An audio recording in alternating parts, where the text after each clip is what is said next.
ಕೂಡಿದ್ದಾರೆ.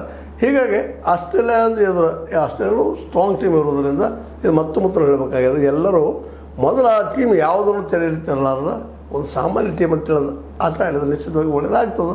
ಗೆಲುವು ಬರ್ತದೆ. ಸೆಮಿಫೈನಲ್ ಫೈನಲ್ಗೆ ಬಂದಾಗ ನೋಡೋಣ ಯಾರು ಗೆಲ್ತಾರೋ ಯಾರು ಸೋಲ್ತಾರೋ ಅದು ಮುಂದಿನ ಚರ್ಚೆ. ಬಟ್ ಇವತ್ತು ಮೊದಲ ಗುರಿ ಯಾರಪ್ಪ ಅಂದ್ರೆ ಆಸ್ಟ್ರೇಲಿಯಾ ಟೀಮ್ ಅದನ್ನು ಗೆದ್ದರೆ ನಿಜವಾಗಿ ವರ್ಲ್ಡ್ ಕಪ್ ಗೆದ್ದಂಗನ. ಯಾಕಂತಂದ್ರೆ ಅಷ್ಟು ಸುಲಭವಾಗಿ ಅವ್ರು ಬಿಟ್ಟುಕೊಳ್ಳೋರಲ್ಲ. ಅವರು ಜಿದ್ದಿ ಆಟಗಾರಿದ್ದಾರೆ. ಆಲ್ರೆಡಿ ನಮ್ಮ ನ್ಯೂಜಿಲೆಂಡ್ ಟೀಮು ಇತ್ತೀಚಿನ ದಿನದಲ್ಲಂತೂ ಭಾಳಷ್ಟು ಪವರ್ಫುಲ್ಲಾಗಿ ತನ್ನ ಇಂಪ್ರೂವ್ಮೆಂಟನ್ನು ಮಾಡ್ಕೊಂಡದ. ಬ್ಯಾಟಿಂಗ ಫೀಲ್ಡಿಂಗ ಎಲ್ಲದ್ರೂ.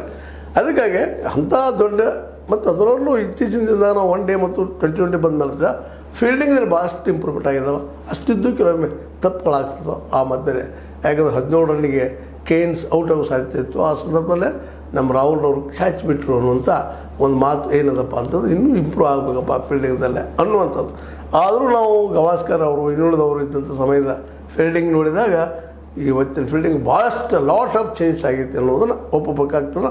ಅದರಲ್ಲೂ ನ್ಯೂಜಿಲೆಂಡದ ಫೀಲ್ಡಿಂಗ್ ಐತಿ ಅದ್ಭುತವಾಗಿರ್ತದೆ ಅನ್ನೋದು ಅಷ್ಟೇ ಸಾಧ್ಯದ. ಯಾಕಂದ್ರೆ ಹೆಲ್ದಿನೂ ಇರ್ತಾರೆ ಅವರು, ಅದಕ್ಕೆ ಅಷ್ಟೇ ಆ್ಯಕ್ಟಿವ್ ಇರ್ತಾರೆ. ಹೀಗಾಗಿ ಅವ್ರ ವಿರುದ್ಧ 4 6 ಹೊಡೆದು ಅಷ್ಟು ಸ್ವಲ್ಪ ಮಾತಲ್ಲ. ಬಾಲರ್ಸ್ ಜೊತೆ ಇವತ್ತು ಫಾಸ್ಟ್ ಬಾಲರ್ ಸಾಕಷ್ಟು ಆಗಿದ್ದಾರೆ ಅವರೆಲ್ಲ. ಅಂಥ ಒಂದು ಟೀಮನ್ನು ಮನುಷ್ಯದಾರೆ. ಅಷ್ಟೊಬ್ಬರು ಸೆಮಿಫೈನಲ್ದಲ್ಲೂ ಗೆಲ್ಲಬಹುದು ಅನ್ನುವಂಥದ್ದು ಇಲ್ಲಿ ಎಲ್ಲ ಬತ್ತಳಿಕೆಯಲ್ಲೇ ಇದ್ದಾವೆ. ಸ್ಪಿನ್ನು ಅದ, ಫಾಸ್ಟು ಅದ, ಜೊತೆಗೆ ಬ್ಯಾಟ್ರಿಗಳು ಸಹಿತ ಚೆನ್ನಾಗಿದ್ದಾರೆ. ಮತ್ತು ನಮ್ಮ ಫೀಲ್ಡಿಂಗ್ ಇನ್ನೂ ಇಂಪ್ರೂವ್ ಆದರೆ ಇನ್ನೂ ಒಳ್ಳೆಯದು ಅಂತ ಅನ್ನೋ ಮತ್ತೆ ಮಾತು ಸೇರಿಸ್ತಾ ಒಟ್ಟಾರೆಯಾಗಿ ಈ ವರುಣ್ ಚಕ್ರವರ್ತಿ ಹೊಸ ಒಂದು ಸ್ಪಿನ್ನರ್ ಸಿಕ್ಕಿದ್ದು ಭಾರತ ತಂಡಕ್ಕೆ ಇನ್ನಷ್ಟು ಕಸು ಬಂದಂಗೆ ಆಗ್ಯದ.